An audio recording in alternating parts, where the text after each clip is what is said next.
Hello friends, जो भी इस चैनल पर पहली बार आए हैं वो डेली डिक्टेशन के लिए चैनल को सब्सक्राइब कर लें। यह डिक्टेशन 90 शब्द प्रति मिनट की गति से है, जो कि 6 मिनट की है, जिसमें लगभग 540 शब्द बोले गए हैं। तो इस डिक्टेशन को लिखें और उसकी हिंदी ज़रूर बनाएं। यह डिक्टेशन 5 सेकंड बाद शुरू होगी।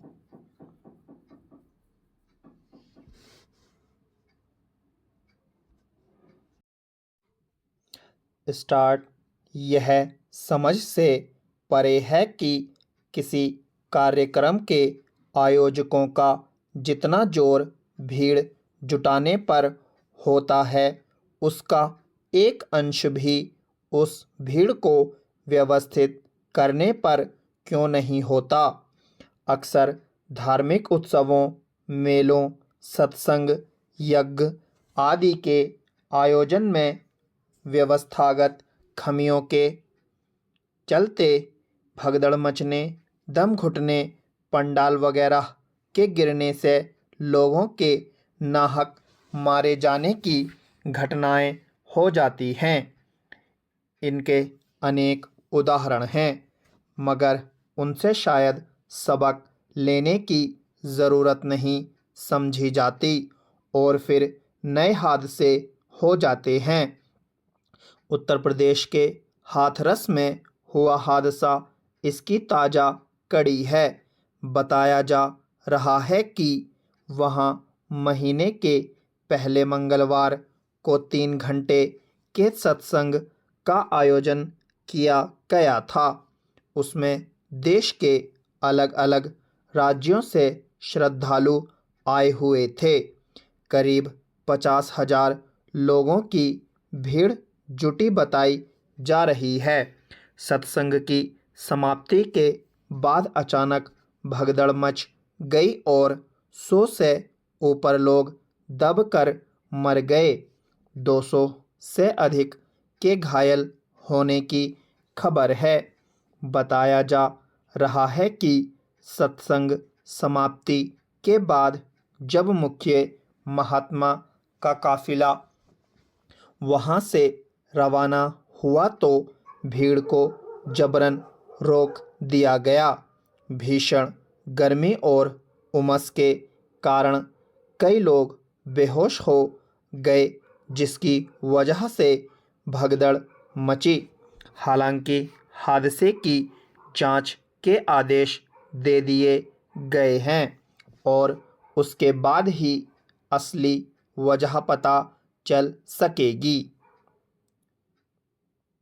निस्संदेह इतने बड़े आयोजन में जुटने वाली भीड़ का अंदाजा आयोजकों को रहा होगा।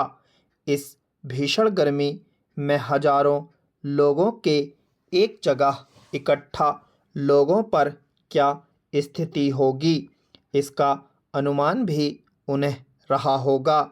मगर फिर भी लोगों के लिए छाया, हवा, पानी का माकूल इंतज़ाम क्यों नहीं किया गया।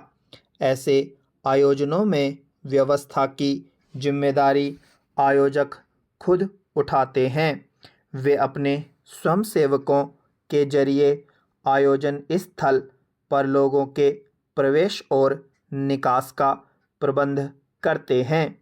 बताया जा रहा है कि इस सत्संग का आयोजन पिछले 10 वर्षों से देश के विभिन्न हिस्सों में किया जा रहा है। इसलिए इसके आयोजकों और स्वयंसेवकों में अनुभव की कमी भी नहीं मानी जा सकती। फिर कैसे उन्हें इस तरह के हादसे का अंदेशा नहीं था।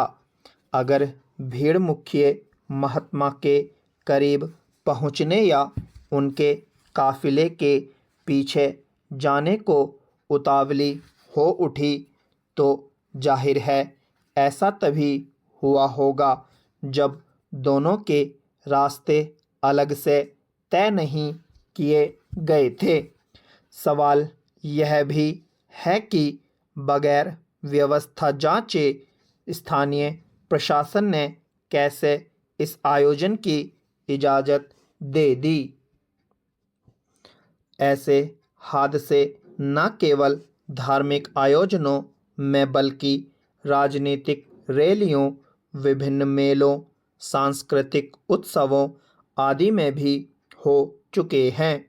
यह ठीक है कि निजी या सार्वजनिक प्रयासों से आयोजित होने वाले इतने विशाल कार्यक्रमों को संभालने के लिए स्थानीय स्तर पर पुलिस बल उपलब्ध कराना कठिन काम है, मगर इस तर्क पर प्रशासन की जवाबदेही समाप्त नहीं हो जाती। इस तरह का कोई भी आयोजन बिना प्रशासन की पूर्व अनुमति के नहीं हो सकता। फिर प्रशासन की जिम्मेदारी बनती है कि आयोजन स्थल की व्यवस्था जांचे और आयोजकों की जवाबदेही तय करें। मगर जिन आयोजनों से लोगों की आस्था जुड़ी होती है, उनमें प्रशासन अक्सर ढीला ही देखा जाता है। आखिर कब इस तरह के हादसों को रोकने के लिए कोई सख्त नियम कायदा बनेगा? ऐसे हादसों की जवाबदेही तय करने के लिए कब कोई नज़ीर बन सकने वाली कार्रवाई होगी? स्टॉप।